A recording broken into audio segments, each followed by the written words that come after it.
Magandang umaga po sa atin lahat. Araw po ngayon ng Martes, hindi ng Lunes. At andito naman po si Professor Tonton Contreras na humihingi ng paumanhin sa inyo na hindi tayo nakapag-live kahapon at hindi tayo nakapag-broadcast, hindi tayo nakapagkwentuhan kahapon dahil Lunes na Lunes ay busy-busy po. Mula umaga hanggang hapon ay toxic. Kaya hindi na rin ako nakapagpaabiso, pasensya na po. Alam ko nag-abang ang iba, ang marami. Kaya po ngayon ay babawi tayo. So meron tayong usapang pulitika ngayon, bukas meron uli, okey? At pag-usapan natin yung ipinangako kong pag-uusapan natin na yung mga paratang nung 18 di umanong Marines, at ni Attorney Leve Baligod. Ah, na kung saan habang nagkakainitan na sa ICC at nasa bisperas ng ilang araw na nagsimula na nga yung impeachment proceedings sa Vice President, ay biglang naglabasan itong aligasyon na 'to ng 18 di umano'y Marines. At nagkaroon sila ng press conference, sa araw na pinipresent nung depensa sa ICC yung kanilang panig. So, hindi maiwasan ng marami na magduda na ito ay konektado sapagkat kung titingnan natin ang mga aligasyon ni Saldico ay wala siyang nabanggit na ICC noon, ang nababanggit niya lang ay yung mga congressman, si presidente, si dating Speaker Martin Romualdez. Pero ngayon halatang-halata mo talagang, ang naging prominent na na ano nito na,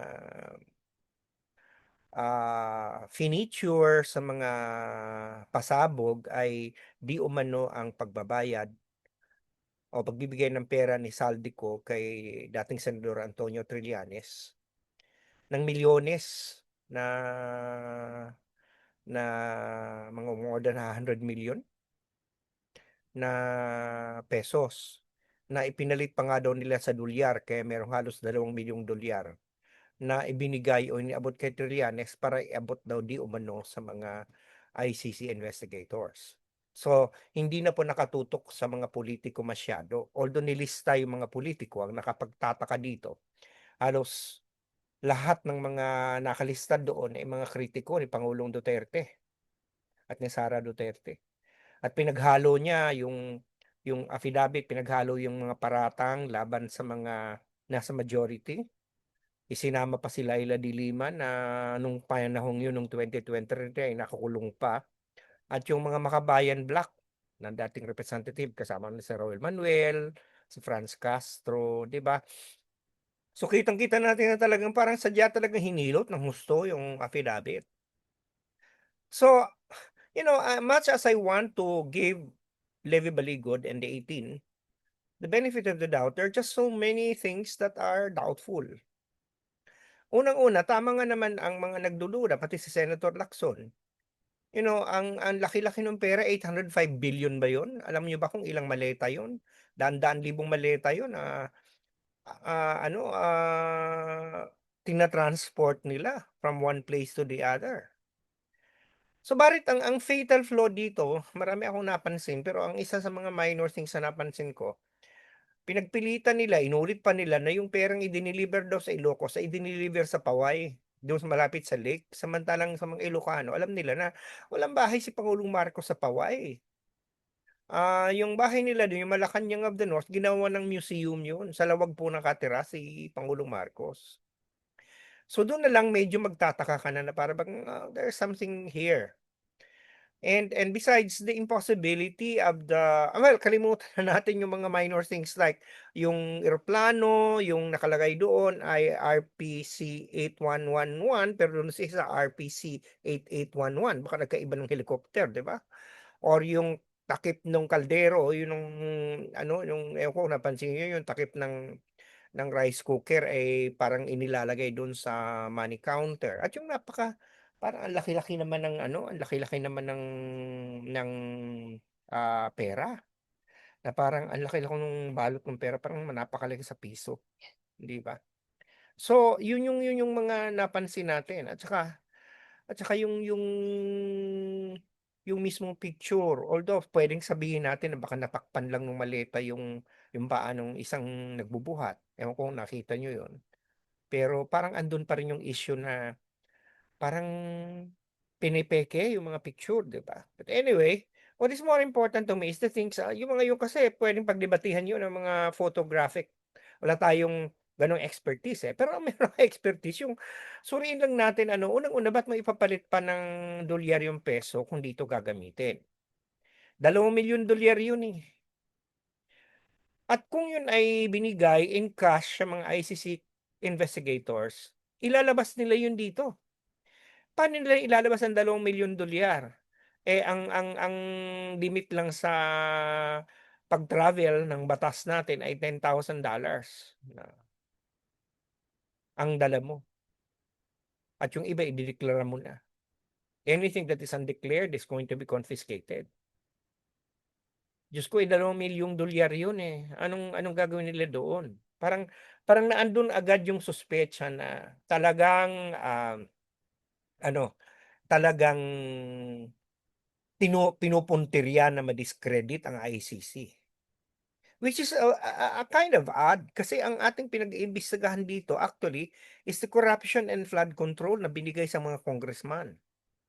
May mga nakalista, ang dami, mga congressman, senador, pero na-focus ang atensyon ng affidavit nung 18 sa ICC. Yun ang unang pambungad nila. So, kung talagang halata mo talaga na gusto nilang sirain ang diskarte ng prosecution. Kasi nga naman 'pag yun ay lumabas, puwedeng tama naman si Senator Trillanes na puwede niyang ano, puwede niyang sabihin yun ni Kaufman na, okey, may mistrial kasi nagtanggap ng suhol ang mga ICC investigators. So, maraming kaduda-duda.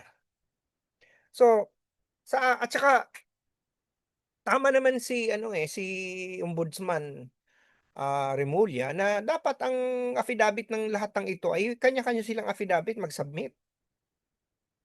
Kasi ang ginagawa nila, kasi ang affidavit is according to your personal knowledge. Although puwede naman ako na may natanungan ako, puwede namang collective affidavit ng 18 pero mas magulo yun, eh. Kanya-kanya dapat sila ng affidavit kung ano yung alam lang nila kasi ang nilalagay mo lang sa affidavit yung may personal knowledge ka, hindi yung nasabi lang sa'yo ng kaibigan mo. Although ang pagkakalatag naman yata ng affidavit sa ganitong claim, si claim na ganito ang ki-claim, sa ganito si claim na gaganito. At kung ang pirma naman daw ay ang kanilang pinipirmahan ay ayon lang doon sa alam nila, ay pwede naman yung gano'n. Kaya lang, eto nga yung nakapagtataka na parang may conspiracy, eh, na parang, ah nung press conference kitang-kita mo na parang may mga tanong na hindi nila nasasagot ng diretsahan, nagko-contradict. Tapos parang yung isang sa show ni Jessica Soho, tinanong yung isa kung nakita nila na nagbigay ng pera si Trillanes, sabi ng isa hindi nila nakita. So may mga gano'ng inconsistency at ang sumasagot ay si Baligod. Ah, so tama nga naman na ito imbestigahan.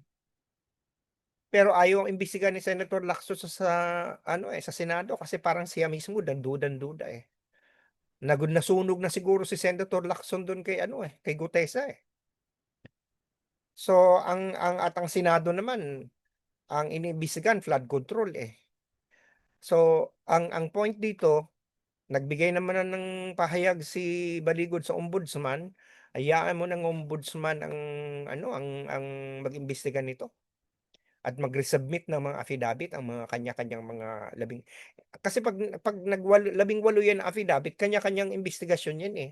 Papatawag ng ombudsman, tatanungin isa-isa, hindi naman puwede parang press conference yan na yung ombudsman investigator yung 8 sabay-sabay kakausapin, siyempre bawat isa diyan kakausapin. So, dun magkakaalaman kung hanggang saan yung alam nila. Kasi hindi pupuwede yung ganito na parang conspiracy. Mismong si Ombudsman Remulla nung siya ay Department of Justice Secretary ay nainbuwelto dito, na-involved at sinabihan na isa siya sa mga nakipagpulong. Hindi ko alam kung may aligasyon na siya binigyan ng pera, pero siya yung nakipagpulong di umano sa mga ICC. Ako ang tanong ko dito, anong masama dun kung makipagpulong ka sa ICC, krimen ba yun? Bagamat hindi tayo miyembro ng ICC pero ang covered dito na na crime ay nung tayo miyembro pa. At ayon sa Korte Suprema tayo ay may pananagutan pa rin dun.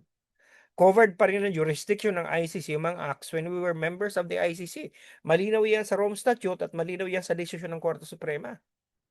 So yung sinasabi ni Levi Baligod na rendition daw ito, yun ay that remains to be said, that is allegation. But the fact remains that the standing ruling of the Supreme Court, which is the law of the land, is that the ICC still has jurisdiction over the crimes being investigated. So kung ang isang opisyal ng gobyerno makikipagtulungan o isang dating senador makikipagtulungan, anong problema? Kung ako sasabihin, pwede rin akong makipagtulungan kung may alam ako, wala naman akong alam. So bakit ginawang krimen yun? Hindi naman krimen yun. Meron bang gano'n na nagsasabi na traidor na sa bayan? Walang gano'n. So, lalo ngayon lumalabas na ito yung ginagawa lang nila para kulapulan ng putik ang imbestigasyon sa ICC. Kasi they're coming up with things that are not even crimes. You know, kung nagbigayan ng pera, fine, but it is an allegation that has to be proven.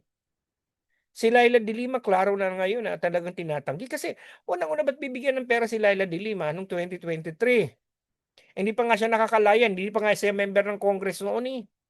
'Di ba? Parang it is really mind-boggling how, these things can, it's unbelievable. Oh, I'm not saying that they're not telling the truth, except that what I'm saying is that I'm very, very suspicious if they are telling the truth. Yun ang fact. Kasi ang daming butas ang daming butas ng kwento. Ang daming butas ng naratibo. And to think na hindi naman pala yun palang mga yun, yung apat hindi naman marin, 'di ba? Tapos ang marami pa dun mga dishonorably discharged, ibig sabihin niyan may mga kaso. So dun na lang bakit sila may gano'n. Tapos yung dalawa pa yata dun nakita na bodyguard ni Sara Duterte. So yun yung point that we have to be very careful, hindi puwedeng basta-basta tayo maniniwala dito. So yan, siguro iimbestigahan na 'to ng ombudsman, ah, at titingnan kung ito ay may mga katotohanan, pero kung ang layunin talaga nila ay manggulo, hindi naman nangyari, eh. Kasi ang sa bisperas ng EDSA, ginawa yung press con. Siguro ang layunin nito para himukin ang mga taong mag-alsa, mukhang wala naman, eh. It didn't work because people are no longer stupid, eh. Yung people na hindi lahat ng tao tanga. May mga taong maluloko dito, yung mga matagal na talagang kumbinsido. Ibig sabihin niya yung mga tagal nang naniniwala na ganyang mga kuwento, maniniwala. Pero as to whether yung katulad ko, katulad nung iba na skeptical sa mga ganyan, nasa middle, ay lalo mong hindi makukumbinsi at lalo mo rin hindi makumbinsi yung mga pro Marcos, 'di ba? Yung mga Marcos loyalist. So, ang anong na-achieve nito, ginugulo lang tayo, 'di ba? So anyway, inaasa na lang natin 'to sa mga investigador. Mukhang ang Senado hindi papatulan ito.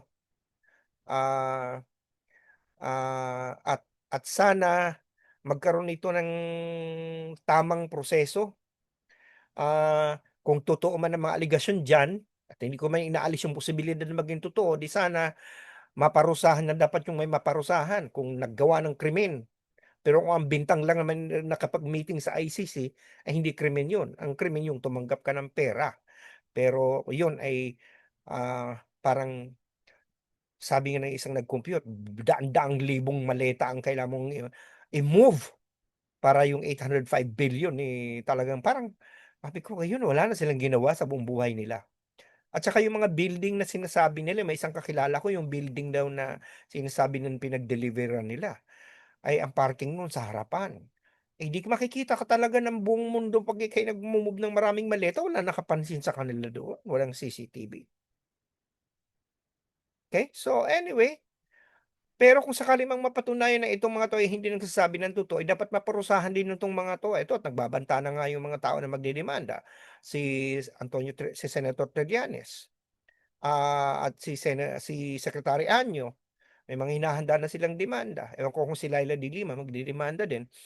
Pero ang point dito, ang ano na tama si Senator Trillanes, nalagay sa alanganin yung kaligtasan ng mga investigador at mga testigo.